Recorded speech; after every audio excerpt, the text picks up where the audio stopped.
It is a super exciting time for us here, but for folks that were on the press conference after the flight readiness review, you realize there's a lot of work and you have to do it carefully, and you have to go through every single milestone along the way to make sure that we are safely delivering the capability to fly our crews up to the International Space Station and make sure that they can come home back to their families.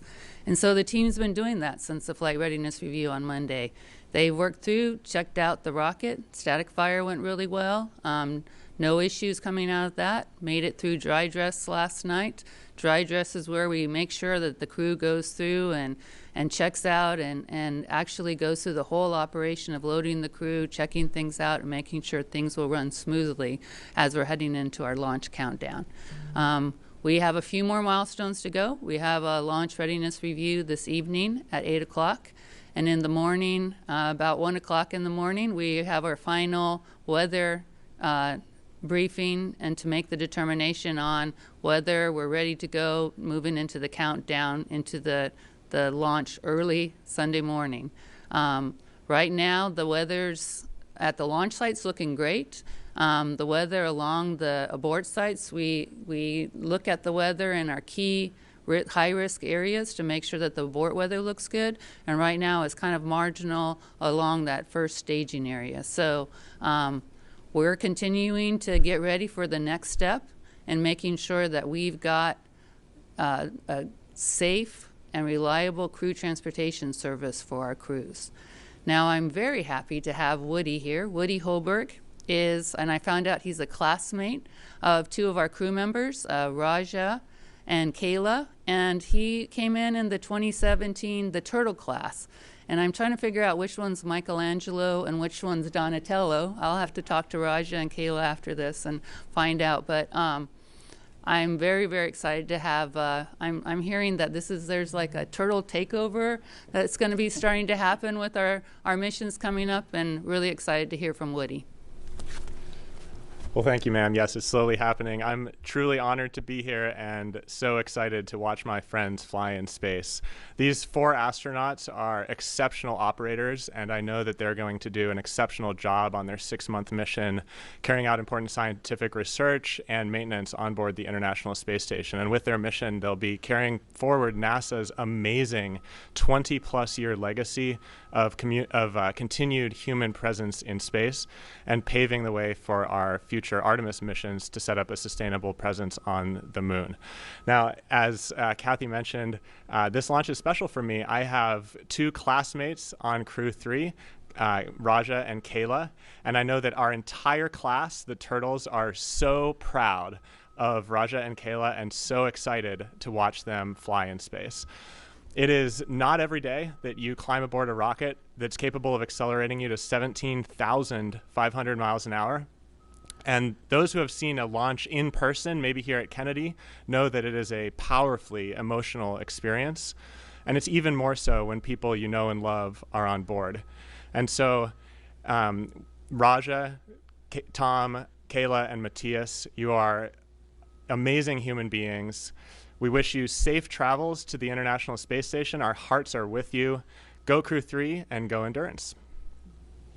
Thank you so much, everyone. And thank you for that last word there, Woody, because at the heart of the Commercial Crew program, as we know, are the people here. So that was a great way to end your comments. So again, thank you for the opening remarks from everyone, and we're going to start taking questions now from reporters on the line. The first person we have is Marcia Dunn from the Associated Press. Yes, hi, Administrator Nelson. This crew is going to be the welcoming committee for multiple tourists, and I'm wondering, do you have any qualms about non-professionals showing up at the station's doorstep in greater numbers than ever before? Any concerns that one of them might accidentally break something, pose a safety risk, or maybe just prove a general nuisance? Thanks. Marcia, the first part of your audio cut out, so would you please repeat the question? Yes, this crew is going to be the welcoming committee for multiple tourists. And do you have any qualms about non-professionals showing up at the station's doorstep in greater numbers than ever before? any concerns that one of them might accidentally break something, pose a safety risk, or maybe just prove to be a general nuisance to the crew? By the way, we've got a backhoe or a truck, and the beep beep is going on out here, and that's where it's difficult for me to hear. So basically, your question is, what do you think about the private astronauts? So just coming in the building today, I got with Reed Wiseman, the head of the astronaut office, and I said, tell me, how was the experience with the Russian film crew, the actress and the film director? And he said they were constantly with the Russian commander, and it was a good experience. And they stayed in the Russian module except the time that had been agreed to that they could go a short duration and film in the cupola. That was a good experience.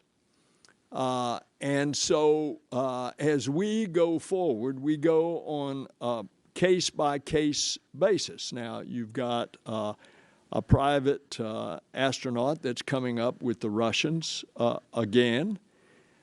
The Russians take responsibility for them. And on any of the private astronaut missions that we have, there is a clear understanding that the former astronaut that is with them is responsible and takes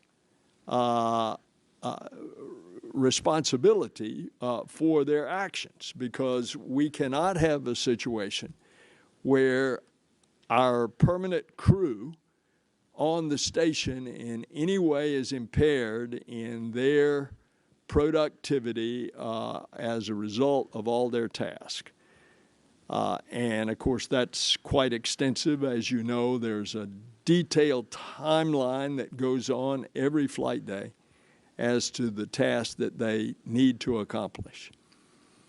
So we're going to make sure that they are prepared, that they have bonded as a crew, that they are well-versed in all the emergency procedures, and all of this is a part of the conditions of any of the private astronauts in the American part coming onto the International Space Station.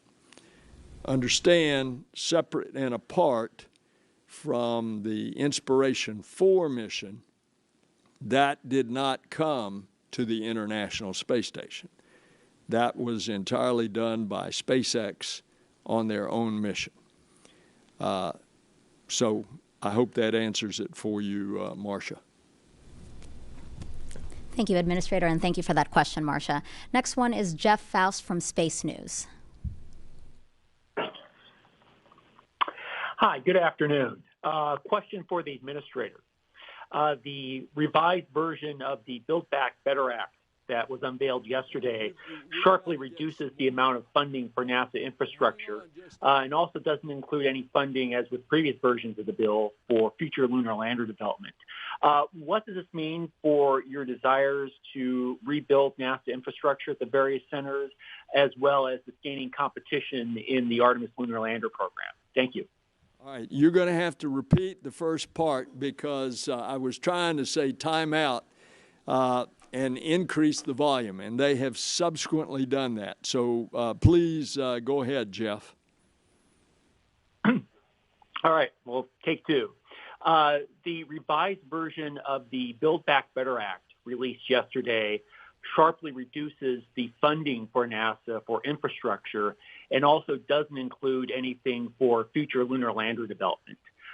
What does this mean for your plans to rebuild agency infrastructure at the various centers, as well as sustain competition in the lunar lander effort for Artemis? Thank you. Okay, let me answer you very specifically. First of all, we've already passed a hurricane supplemental that gave about $350 million for infrastructure, which will include one of the top priorities of all infrastructure in NASA, which was the roof on the building at Michoud in New Orleans. That has also application to other centers, including Stennis. When you combine that with the money that was announced yesterday in what is the reconciliation bill, which you referred to as Build Back Better, if in fact that bill passes, and my expectation is that it will pass, then what you have is a total of about $1.5 billion for NASA, some of which is infrastructure, $1.5 billion that NASA did not have before. That is a considerable positive. In addition, in there to infrastructure is climate change. And of course, that's one of our top agenda items as well, especially with all of our very sophisticated spacecraft that are measuring what is happening to the Earth, and the big 5 observatories that we're going to put up over the course of the next decade. So $1.5 billion to the good. I think that's pretty good for NASA. Your question with regard to the human lander system, the big plus up on that comes in 23. And that is what we have been working with the Office of Management and the Budget on the President's next budget, and, oh, by the way, with both houses of the Congress to get the plus-ups there that we need for the 22 budget. The House and Senate are about the same, 150 million as given to the human lander system. That on top of what is being awarded, called Appendix N, so we could get these other companies going, and 5 were selected, giving them the seed money to get started on the competition that we will have in the future on the human lander system. All of that is happening. So what you want to look at, Jeff, is the 23 budget to see the big plus up. Perfect. Thank you so much. And the next reporter is Stephen Clark from Spaceflight Now. Thank you, Stephen Clark, Spaceflight Now. I think my question is for Kathy. The solar flare that erupted from the sun yesterday, is that something that is being watched, or something you expect to be an issue for launch this weekend? You know, abort weather notwithstanding, is that something that could cause you to delay the launch? Thank you. No, we actually monitored it. You know, our mission management team for the International Space Station monitored it and worked the levels with SpaceX folks, and we've worked through it, and there aren't any issues to the avionics or anything else that for the on-orbit vehicle or our vehicles on the ground. Next reporter is Amy Thompson from Space.com.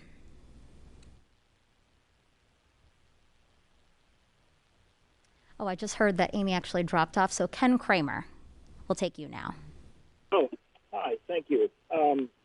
Thank you for doing this. I have a question, probably for Bill Nelson, about the Russian cosmonauts flying on the Crew vehicles. I'm wondering how close are you to signing a contract with the Russians? And I also want to follow up on Jeff's question for the human lander. If you're only getting the money in 2023, how can you maintain a 2024 landing? Is that still possible on the moon? Thank you.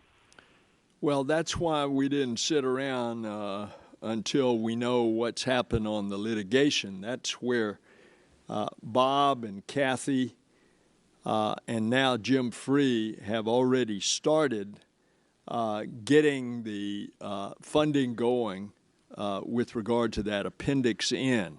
And I'll have Kathy speak to that. So it is what it is. Look, the decision was made in a panel led by Kathy last April. That decision was appealed in an administrative court.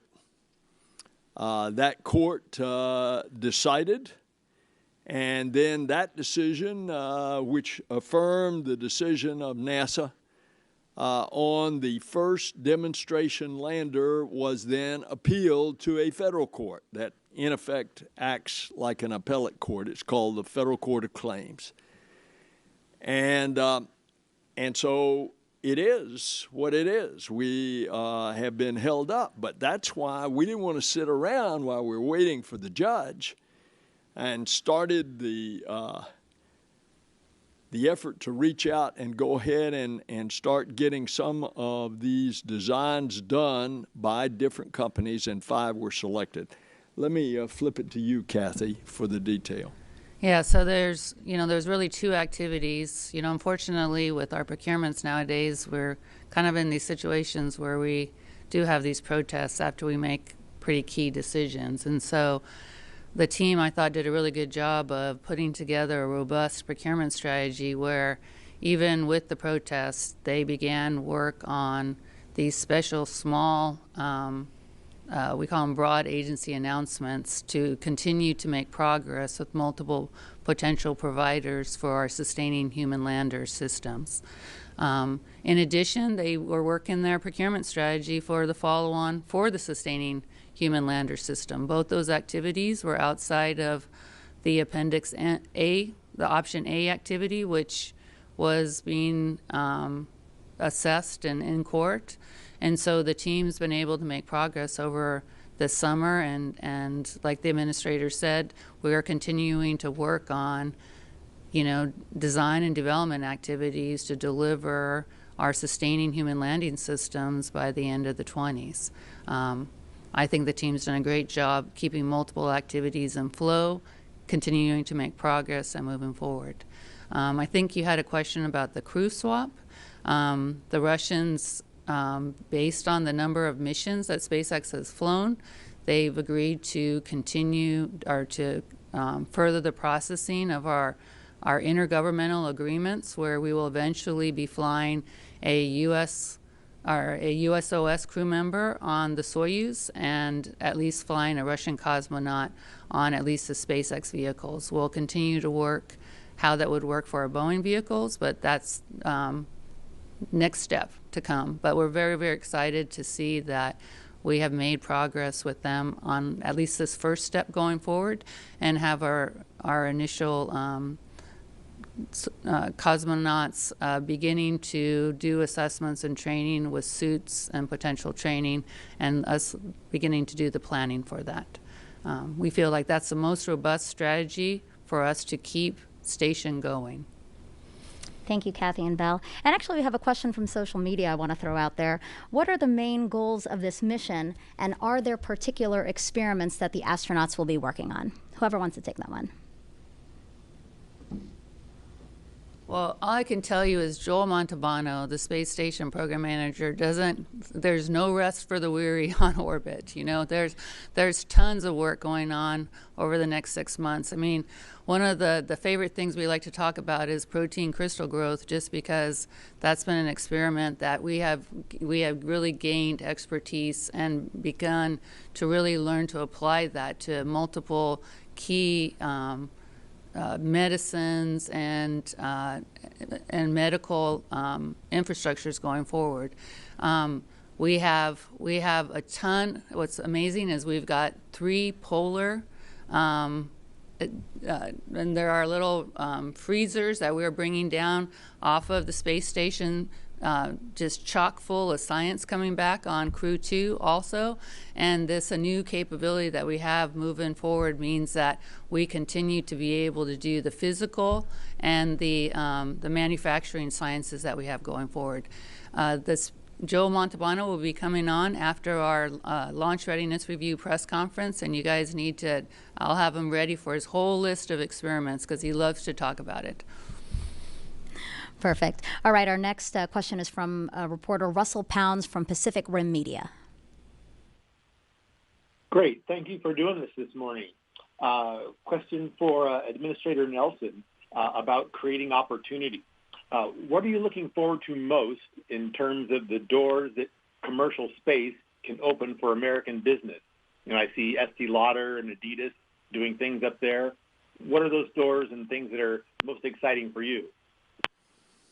Anything that the human imagination can do and prosper and utilize these unique properties of spaceflight in order to better humankind.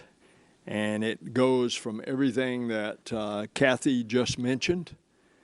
We are beginning to see a breakthrough on the production of materials as well as pharmaceuticals, as well as the protein crystals. Since you ask, I'll just tell you that 36 years ago, I did one of the first protein crystal growth experiments, and the one that I did was crude by comparison to the automation, the temperature control, the vibration control that they have today. That we had none of that, and yet the results were dramatic of what crystals look like grown in microgravity. You take those, you apply those to research, whatever kind. They are talking now about stem cells. I got a briefing yesterday at a major medical center in America about taking stem cells, and they act different in microgravity. And they're even talking about this has the possibility of growing organs on orbit. And that's just orbit. Then take it on out. Take it out to the moon. Take it out to an asteroid. Think about mining possibly precious metals on an asteroid. I mean, we used to say the sky is the limit. That's not true anymore. The heavens are the limit. Great. And then the next reporter is Stephen Clark again from Spaceflight Now. Hi, thank you for taking another question. Follow up on, I think, Ken Kramer's question about the pending agreement with the Russians on crew swaps. A few weeks ago, during the pre-flight briefings, someone said Crew-3 was like the most earliest opportunity to have a cosmonaut on a commercial crew mission. Is that holding true, or does the seeming breakthrough this week from Roscosmos accelerate that and make Crew-4 a possibility? Thanks. Well, our big challenge is it takes a while to build a suit, and you really want to make sure that you've got the right training suits and you've got the right flight suits and build. And so we want to make sure that we're giving SpaceX and the team time to get the suits right, and so we're aiming for Crew-5, which is right now about a year from now. So that's what we're targeting right now. Thank you, Kathy. And there's actually another social question I wanted to share. This is, what piece of advice or words of encouragement would you give to our elementary students at Evans Elementary School that we could share? This is a question for Woody, by the way. I'm so sorry. Our theme this year, yeah, listen up, Woody. Our theme this year is one team, one mission, and revolves around space. Again, what words of encouragement would you give to elementary school students about this theme, one mission, one team? Sure. I guess my words of encouragement, looking back on how I got here, would be to follow your dreams. And one thing I mean by that very specifically is that you may have interests outside sort of the core thing you're doing. And so in my particular case, I was going to graduate school for computer science, but I was also really interested in search and rescue. And I actually got advice telling me, you know, don't go do those other things because they're distracting you. And I'm so glad I went and did them because they were passions of mine and things I wanted to do. So Perfect. And then we have Marcia Dunn again from the Associated Press, if you'd like to give your question, Marcia. Yes, another question for you, Administrator Nelson. Sir, you mentioned the other big launch coming up, the James Webb Space Telescope launch. Could you please explain your rationale in sticking with the telescope's name despite a push by some to rename it after someone less potentially controversial? And what would it take for you to change your mind? Thanks. Marcia, we are here for this Crew mission. I'm going to keep the focus on our crew and the mission right ahead. I have already answered extensive questions on this issue and will be happy to do so in another forum with you and others. Thanks, Marcia. And that's all the time we have for questions today. Administrator, do you actually want to have some closing remarks and again bring it back to why we're here today, which is Crew-3? Well, you come right down to the moment as the countdown clock continues. And suddenly, when those motors light off and that energy is concentrated and you're going upward, it focuses everybody's attention. And there, in this case, are 4 human beings riding at the top of that rocket. We've done everything possible along with our commercial partners to make sure that this is going to be a success, weather permitting. And I look forward to a great mission. Well said, Administrator. Thank you. Yes, we hope to see these 4, again, astronauts you see behind us take off on Sunday, Halloween morning. So yes, set your alarm clocks. The launch time right now that we're targeting is 2:21 a.m. Eastern time, again, on Halloween morning. So what a treat to see that go up if we can. And coverage here is going to start on NASA TV Saturday night at 10 p.m. We'll see you then.